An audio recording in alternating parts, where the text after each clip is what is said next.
It's signing day eve, so let's make some predictions about how Alabama finishes this class. You are Locked On Bama, your daily podcast on the Alabama Crimson Tide, part of the Locked On Podcast Network, your team every day.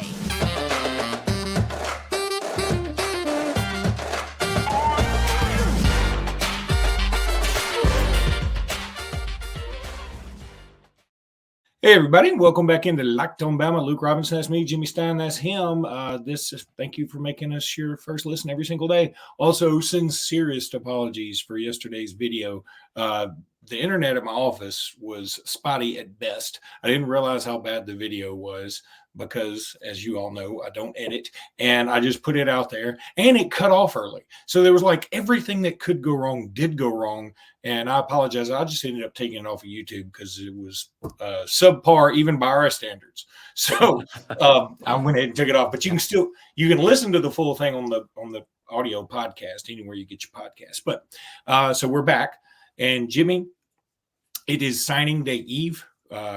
Right now, we're cutting this on Monday night. I'm going to put it up early Tuesday morning. And one domino just seemed to fall where Jordan Baugh has decommitted from Arkansas like within the last 5 minutes. So I would say that's probably a pretty good sign for Alabama, assuming you want him in this class. And frankly, I do. I think he's a great player. I like Jaden Baugh a ton. It's going to be between Alabama and Florida here. I mean, I think those are the two real finalists. He lost a lot of interest in Arkansas with their chaos they have, and Florida and Alabama have pushed for him. I think this is a guy Alabama would like to have. What I like about Jaden Baugh, especially at the running back position, is he would add some needed size to that room. That room, we just got about, everyone in the room's like right about 205, 210 pounds. I think Jaden Baugh is going to be more like 220, 225 by the time he's really immersed in Alabama's strength conditioning program. But for a bigger guy, he's got some really impressive burst and long speed. He will make the big play. And frankly, we've recruited a bigger back named Daniel Hill from Meridian, Mississippi for a long time. Jaden Baugh's got more get up and burst to him. I mean, I think Baugh's got more burst and more long speed than Daniel Hill. I'd be excited to land him. But I also think Alabama has an excellent shot at the local product, Kevin Riley. They would take both, by the way. Yeah, and they would take both. That's the next question. Do you think we take both? And yeah, I think we would, and you do too. Now, here's the question: do you predict both in this class? I'm gonna say Alabama gets one. If we're making an official prediction, I'm gonna go Kevin Riley, and Baugh selects Florida. Wow. But again, Alabama's trying to get both. I think Alabama would like to have both. I think Florida might have had a little head start with Baugh to some extent, and Alabama didn't really push Kevin Riley big time till the end. But I think I'm going to predict as an official prediction that Alabama gets one, and I lean toward being Riley. Would I be surprised if Alabama added Baugh and not Riley? Not really. Because I think with Kevin Baugh, it's close. Basically, put it this way. I think the odds of Kevin Riley signing with Alabama are about 60-40. 60-40 Alabama. Baugh, I'm going to put it 60-40 Florida. But, gosh, that could go either way, right? Let me add this, too. Just coincidentally, and it just dawned on me. I'm scrolling through Twitter, X, whatever. I hate it that we have to do that. Can I just say Twitter? I'm going to say Twitter until I get some sort of cease and desist letter. So, and you never know, you may get one. But I'm scrolling through there, and I just saw, a lot of coaches have their own little unique way of saying they got a commitment. Pete Golding used to be an elephant. Now it's a dolphin or something. It's a shark. It's a shark, but that's a dolphin. I keep wanting to make fun of it. I keep wanting to make fun. I mean, it's supposed to be a shark. That looks like a dolphin to me. I kept wondering. I wondered if it was supposed to be a shark, and I tried to look at it even closer. I was like, that's so a dolphin. Why is it? What does that have to do with anything? Yeah, I grew up on the coast. I grew up on the coast, on the bay, at the Gulf, and when I'm ever with someone that's not from there, I wonder how many times in my life I've heard, "Look, a shark," and I have to say that's a dolphin. Well, and that's what I'm saying right now as it relates to Pete Golding on Twitter. That's a dolphin. Well, at first when he was doing it, I was thinking it was because like maybe he flipped somebody and like a dolphin might jump up and flip or something. And it doesn't matter. My point is, uh, Sunbelt Billy, as they call him so affectionately down in Gainesville, the Florida head coach, he tweeted out just an emoji with sunglasses on, which is his bat signal for we got a commitment. And he did that like 15 minutes before Ball puts out his statement that he's decommitting. So now that you've said this, because frankly, as soon as Ball decommitted, I assumed he's probably because he just came from an Alabama visit. He did. Alabama, but and it's kind of odd because I was talking to somebody earlier, and they have some connections. They were like, we're hoping to get a running back, but it's not a necessity this year. And I brought up Jaden Ball, and they sort of like pushed it off a little bit. So I'm like you now. I'm beginning to think he goes to Florida. Yeah. I don't know if I can predict Kevin Riley to Alabama. I think it's 50-50, but it's a prediction. So yeah, I'll say Kevin Riley to Alabama. Yeah, and again, if I had a higher degree of confidence, I would say so. But that is my guess. Riley to Alabama, Ball to Florida. It could easily be Riley to Miami and Ball to Alabama. Could be Ball to Florida or Riley to Miami, and Alabama ends up with no backs, which is not as terrible a situation as that would have been about 5 years ago. Now with the transfer portal, doesn't really mean a ton. To say nothing of the fact that Alabama's two older running backs, Jace McClellan and Roydell Williams, both have the eligibility to return and could be coaxed into doing so potentially if that. So Alabama has options. But that said, hey, this is like a day before signing day prediction show. My prediction is going to be Kevin Riley to Alabama and Ball to Florida. So let's just bring this up. We got to talk about Perry Thompson because it seemed like Alabama was at least flirting with him again. I think you and I both believe he does stick with his Auburn commitment. I think we can also say, okay, that's fine. I think that this works out for the best. I like Perry Thompson a lot. I like him as a player a lot.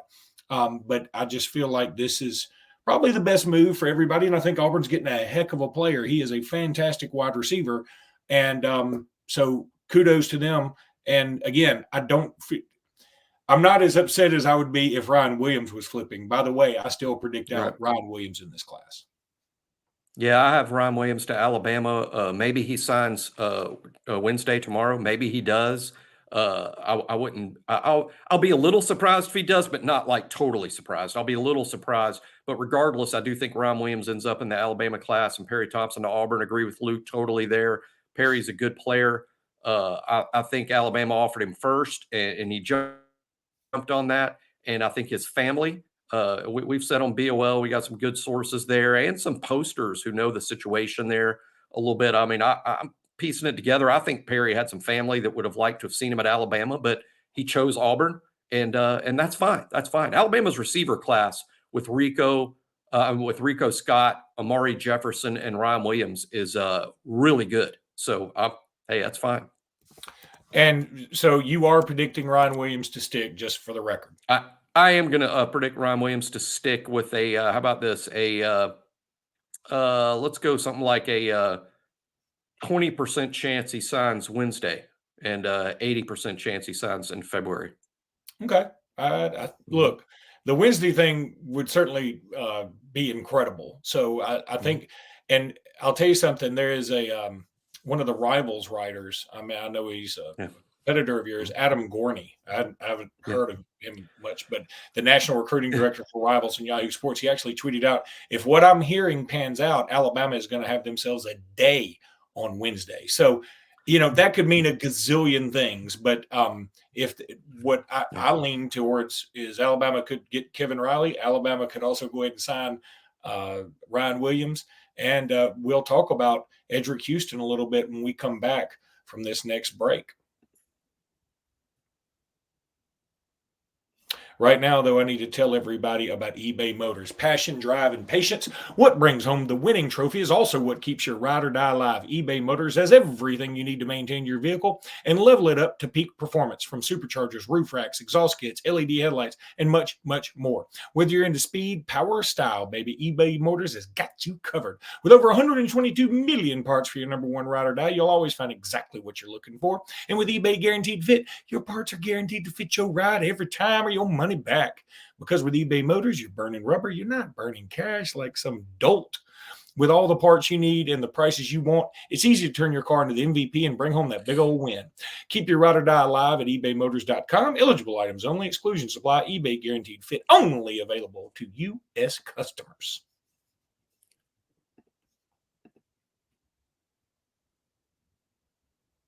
I got to keep remembering to do that little thing. So, hey, I like that thing. Whatever. Good thing. So, Edric Houston. Now, he leaves Alabama's visit, doesn't flip, doesn't do anything like that. But it seems like there have been some updates from Andrew Bone right there at On 3 that Alabama's right in the middle of this thing. And it's still up in the air. Nobody's been told they're definitely going to get him. Nobody's been told they're definitely out of it. So it feels like, as Andrew Bone made mention to, that Clemson is out. It's down to Bama and Ohio State. I like our chances. Right now, I'm leaning towards Edric Houston being in this class, Jimmy. That's really exciting. I want to say that. I want to say it, because I don't want to jinx it, but I want to say it. I think a couple of things in Alabama's favor here at the end. Number one is closer to home. I think as reality hits, it's one thing to say I'm going to Ohio State. It's another thing to start packing the car. It's another thing to accept the reality of the drive, the reality of how hard it's going to be for my folks to come see me play all the time. They're going to have to be doing this 7 and 8, maybe 9 times every fall, to say nothing of just coming to visit me. I think so Alabama being closer to home. And secondly, the number of Buford players that are not only at Alabama, but the number of Buford players at Alabama having success. A lot of Atlanta area players, not just Buford, but kids that he knows.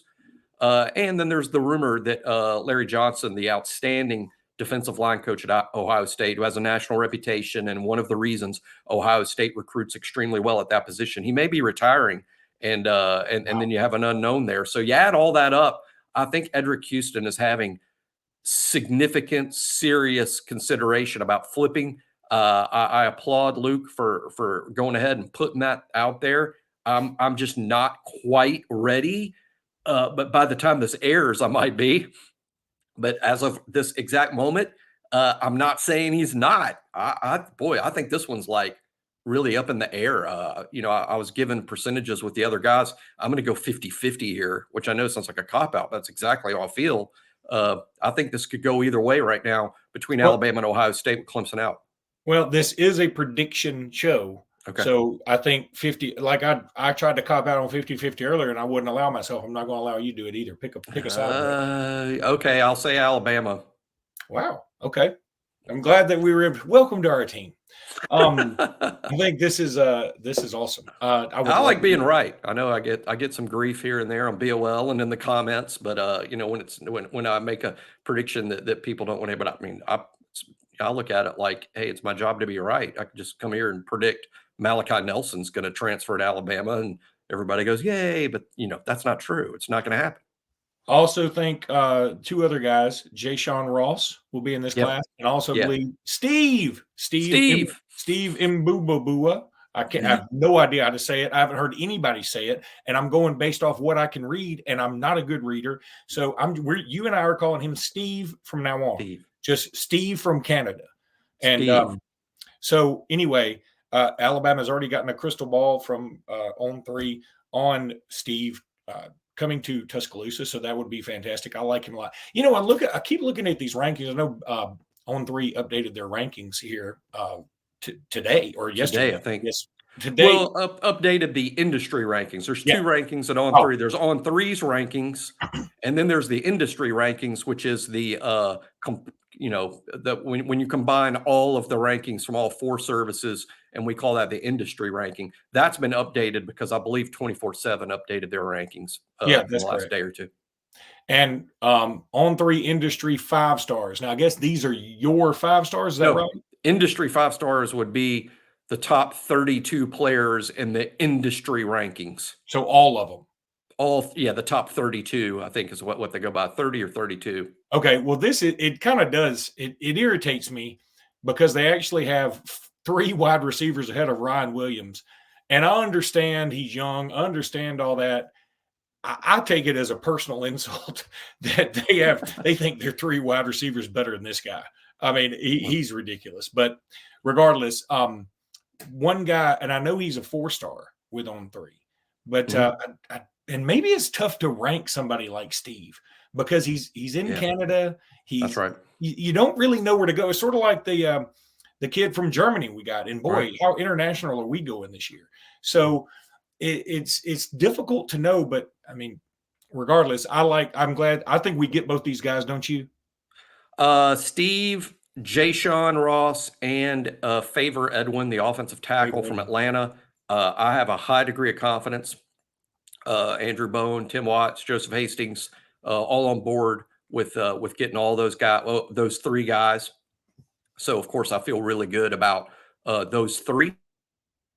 And look, none of those 3 are super highly rated, but they're guys that Alabama wants in this class. And I think people have to get out of their heads this idea that there's backup plans and, well, it didn't work out, so we took this guy. Look, the transfer portal exists now. The portal exists. You don't have to take anyone to fill out a roster. You have a world of options. Alabama wants these 3 guys and feel that all 3 could develop into significant players. It is hard to rank, like Luke said. It's hard to rank guys who you don't have film against playing against other good prospects. There's so many unknowns. So no one should be upset about where Steve ranks, where Justin from Germany ranks, and even Favor Edwin from Atlanta. He did play his senior year, and you should go watch that film and see some significant upside there. Dude's played football 1 year in his life. He's from Kenya, I believe. Wow. Interesting. And again, that's somebody that I really like to have in this class. So to wrap up, we think Alabama gets everybody that they already have committed, plus they will include Ryan Williams on this, even though, because some people think he's up in there. We'll include Kevin Riley. We think he flips from Miami. We're going to include with several asterisks that we get Edric Houston. I'm predicting it. I'm not super confident in it. Jimmy's the same way. Steve, and then also Jayshon Ross and Favor Edwin, or Edwin Favor.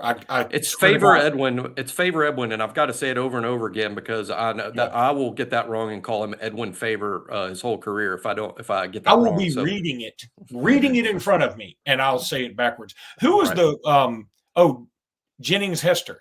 Remember him? And like I was calling him Hennings Jester and Jester Hennings, and now I don't even remember the correct one because we butchered it so many times. So I don't really remember the correct one. But Favor Edwin, that's the kid's name. He grew up, I believe, in Kenya. I know somewhere on the continent of Africa, but I think it's Kenya. He grew up and played football when he got here. But hey, it's all about the clay. Look at this kid's clay, 6'8", long arms. He weighs 290 and he looks thin. I mean, this guy could be a total monster. He's got great feet because he grew up playing soccer. Does he remind you of Cyrus Quandro at all? Yeah, I like it. I like it. I mean, for a lot of reasons. Yeah, I mean, I like it because, I mean, he has an amazing combo with tackles. It all starts with this length and feet.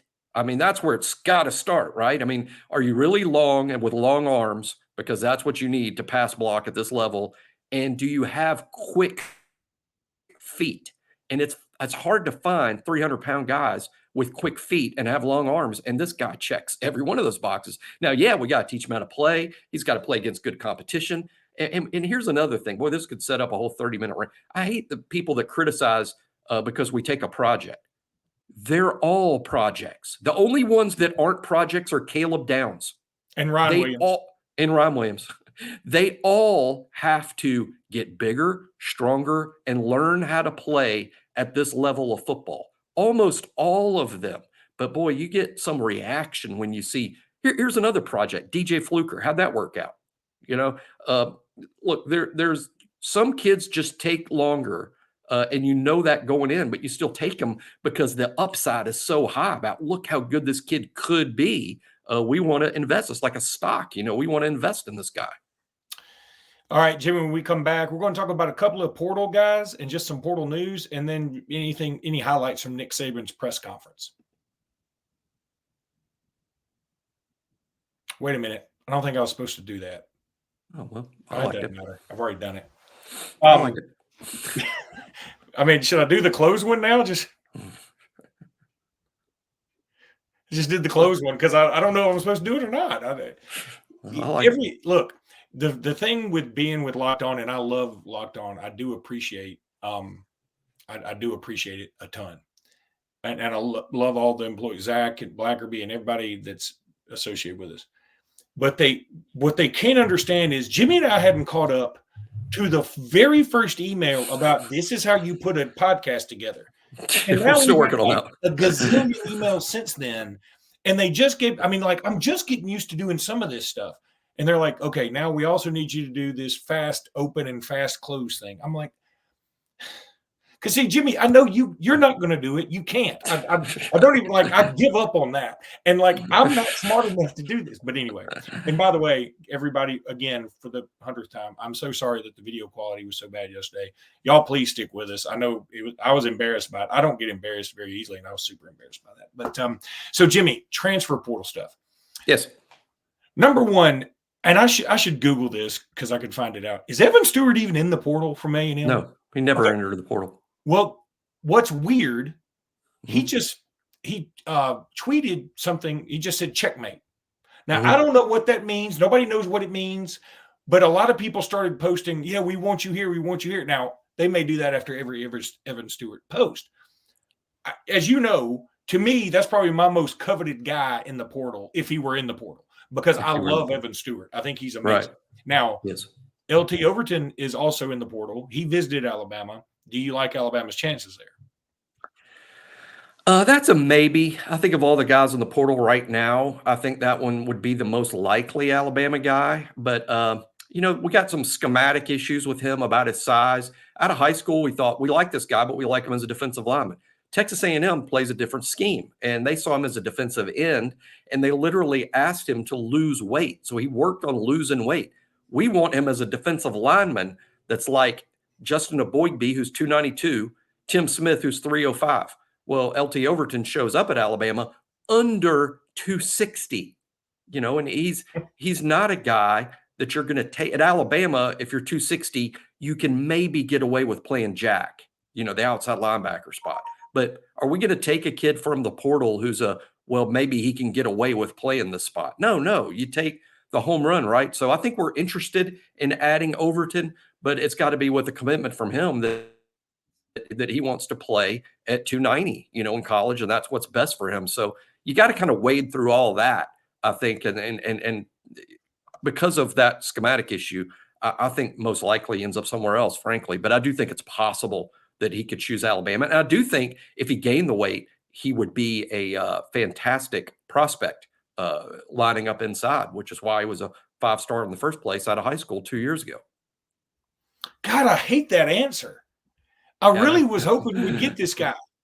I feel like A&M has all these juicy plums out there ripe for the picking, and it feels like we might not get any of them. That's weird, some of the problem, as we've laid out on BOL, some of the problem with the portal, hey, look, this is a general rule. It's a general rule. There will be exceptions, so people have to understand that. But a general rule is if a high-profile player enters the portal and you've heard of him, I know that guy. He's great.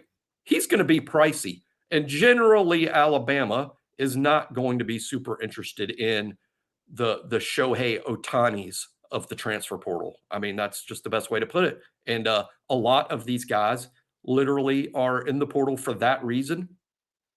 that's not going to be an Alabama thing. If you're frustrated with it, or a fan that's frustrated with it, then I think you're just going to be frustrated as long as Nick Saban's here. But you also have to recognize that Nick Saban's built the greatest rosters in the history of the sport, and it's continuing. So it's not hurting Alabama because Alabama's roster remains as good as anybody's. But Alabama's just not going to, put it this way, if Alabama was a Major League Baseball team, they would not have been involved in the Shohei Ohtani sweepstakes.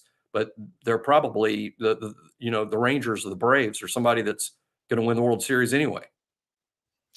Jimmy, was there anything that Nick Saban said in his press conference today that stood out to you that made you think, oh, that's certainly something worth keeping up with? What immediately comes to mind is an update on Jace McClellan and his health, and McClellan's coming along, and I think it'll be interesting to see if Jace is 100% and the starting running back by the time we play Michigan. Didn't see Jace at all in the last game. And against Auburn, I thought watching him play, he seemed limited to me. He's been banged up. So what happens when you're the starting running back in this league and get as many carries? At one point late in the year, Jace was, I think, third in the SEC in carries.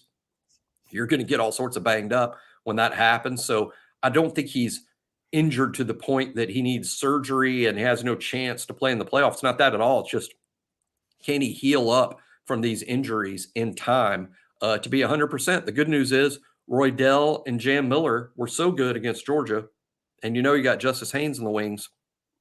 I don't think Jace's presence is vital to Alabama's chances to win the game, but it would help. And a 100% healthy Jace McClellan is Alabama's best running back, in my opinion. Yeah, I agree with you. Now, I'll say this. I'm wondering if it would – I think we can beat Michigan without Jace, though. I think we can. Okay. I think we're going to need Jace for whoever we play next. Is that fair? Jace is Jace is, I think he's our best running, when 100% healthy, he's our best running back, but not by such a margin that it affects, obviously Alabama wants to do a little bit by committee. And I think when you got Roydell, when you got Jam Miller, when you got even a Justice Haynes to use, I wouldn't consider Jace vital to Alabama winning, but is Alabama a better team with a 100% healthy Jace? Absolutely. Yeah, I don't think there's any doubt about that. Listen, I got to post something here, and give me a second. I've been trying to work on this while you were talking, so it wasn't like I wasn't paying attention. But there will be some people that really, really get this story that I'm about to tell you. And I know some people hate Luke Robinson's story time, but I'm going to give you the dang thing. Shoot, and I can't get it to says this is taking too long. I'm trying to make it where it'll download. But do you remember a few years ago, Jimmy? I know what I can do. Do you remember a few years ago when Nick Saban was embroiled in a little bit of controversy because he was shown endorsing a mayoral candidate from Bessemer, and it was very odd. It happened to be a friend of mine that was the campaign manager. I will not go into names, but it's funny because, all right, so WBR6 just put out this picture saying happy anniversary to Nick and Terry Saban. I don't think it's a coincidence they used this picture because, number one, this picture is pretty old, like from 2009, 2010, maybe 2011, somewhere in there. I know this because my buddy was a mayoral campaign person for this lady. Now, what's interesting, if you notice, if I put this picture up that you're seeing, that picture looks a lot like this picture. And The reason it does is because my friend photoshopped the mayor over Terry Saban. Do you That's not a remember no-no. that? Huh? Vaguely. But, I don't keep up with Bessemer politics. But it wasn't just Bessemer politics. This was on ESPN. This was such a big deal. And I remember it so probably vividly. Reading about recruiting. I remember it so vividly, and it was like, oh wow, that's nuts. And yeah, I'm sure that was a big problem. She did finish because what was funny, my understanding is Saban got some phone calls like, "Hey, why are you endorsing?" I can't remember her name, And he was like, I don't know who you're talking about. Yeah. And I think I'm she sure went it from produced finishing. I will say this, the power of Saban. She went from, there were like 6 candidates. She went from like 6th to 4th or 3rd or something crazy. Like everybody knew it was a hoax. And they're still like, yeah, but Nick Saban might like her. So I'm going to vote for her. It was kind of nuts. Anyway, the only reason that story to me, and there's much more to it, but I don't want to go into it. It's a hilarious story, but I don't want to go into it because I'm not giving anything away. But that y'all look up Nick Saban mayoral hoax, and if you don't know the story, you will fall out on the floor. It's fantastic. I just hope we're looking at a picture of Nick Saban with Edric Houston soon. We might have to Photoshop it. Might have to Photoshop it, but that would make our prediction look better. All right, that's going to do it for today's podcast. And I do know I have a big typo in the thing or whatever over here on today's show. But anyway, it doesn't matter. Roll Tide, everybody. Roll Tide.